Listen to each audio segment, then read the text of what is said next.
freaking first cut. Golly.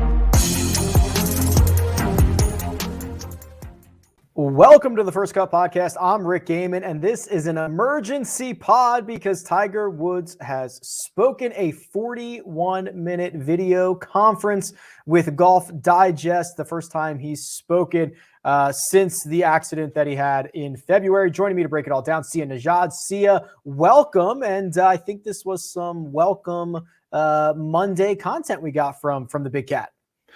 So when that accident occurred, it was so unfortunate on so many levels. You know, obviously it was tragic in just Tiger Woods' life, just outside of golf. And then for us fans, you know, who we saw kind of glimmers of the Tiger Woods of old, particularly in the Masters 2019, you know, we thought, okay, we might see a little bit more Tiger. And then that accident happened and we're like, oh, now we're not even worried about Tiger on a golf level. We're worried about him on a completely different, more profound, important level. So the fact that he's even having a conference and that he's actually addressing the idea of playing golf on the PGA Tour, I think is really kind of incredible. And it's not something I didn't think we would be having this conversation when that accident happened. I mean, we were talking about things in terms of his injuries that didn't seem like recoverable.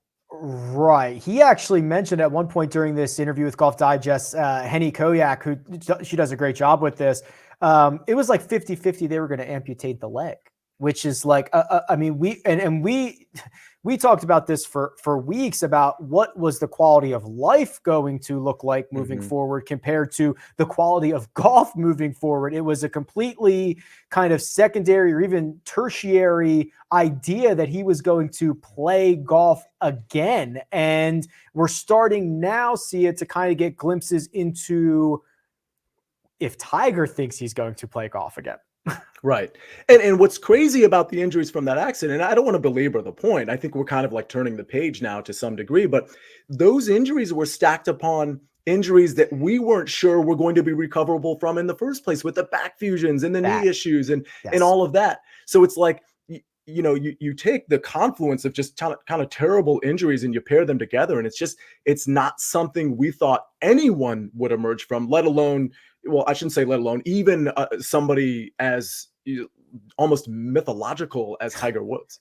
Lost in the accident to me was the back surgery he had like the 6 weeks prior to that, right? That we were already wondering what was going to happen, and then the accident. So there was just, as you mentioned, things stacking on one another. Here's what I think is the most interesting quote, and there's so many of them. As I mentioned, it's 41 minutes long. He's very candid. There's a lot of interesting stuff in there. But here's the quote.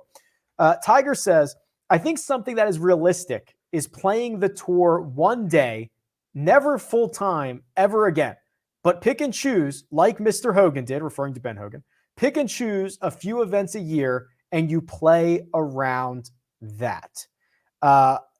Sia, this is a very clear, candid admission from Tiger Woods himself that his days of a full schedule on the PGA Tour or anything seemingly close to that are gone. So let me ask you this, though. He's 45 years old, about to turn 46. He's got a birthday coming up in December. If he had said that and the accident had not happened, if he had made that admission today and the accident had not happened, would we be surprised considering what he has gone through just physically from a surgery standpoint? I honestly, obviously it's a difference. The accident, you know, just made this a lot worse. But honestly, I wouldn't have been that shocked if the accident didn't happen and he released that statement. Okay, that makes me feel better about it. Yeah, I think that's the thing. That's the thing. It's so positive. This is such a positive thing because now we're at a place where we're like, God, I wish Tiger could play like a little bit more. And I think that's going to be the reaction once this once this good news kind of settles down a little bit. But the reality was, I'm not so sure we were that far removed from this being the reality in the first place.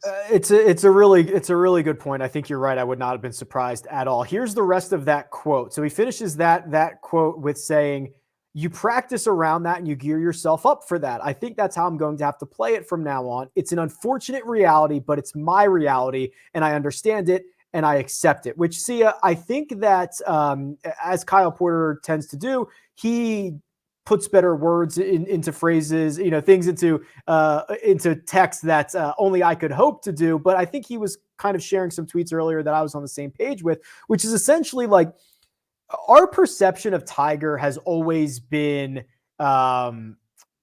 very like that he's mythological, right? You said that he is mythological, and he has always been, on a broken leg, like, I'm ready to go do this. I can do this, no problem. This is really like the first time that he himself has ever been like, yeah, like let's temper expectations a little bit, which it feels a little bit different, but I still believe it's a positive takeaway.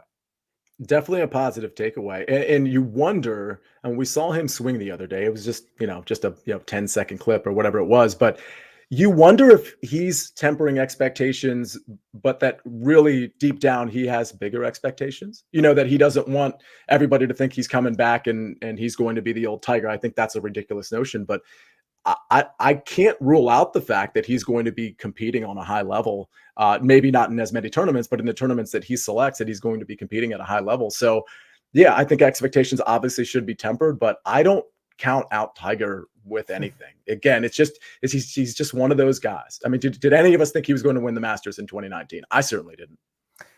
Yeah, that's for sure. He was describing the process of kind of getting literally back on his feet, spending so much time in a hospital bed, and then being wheeled out to the grass so that he could look at the grass outside, and just trying to keep his mind sharp. And the kind of the point where he's at right now, Sia, appears to be putting, chipping, that swing that we saw, but like essentially going as far as that right leg allows him to. That's the one that we've seen the sleeve on. That is the one that presumably had the most work and reconstruction done to it. We said when that leg gets tired, it's time to shut it down. And I very much need to build up the endurance.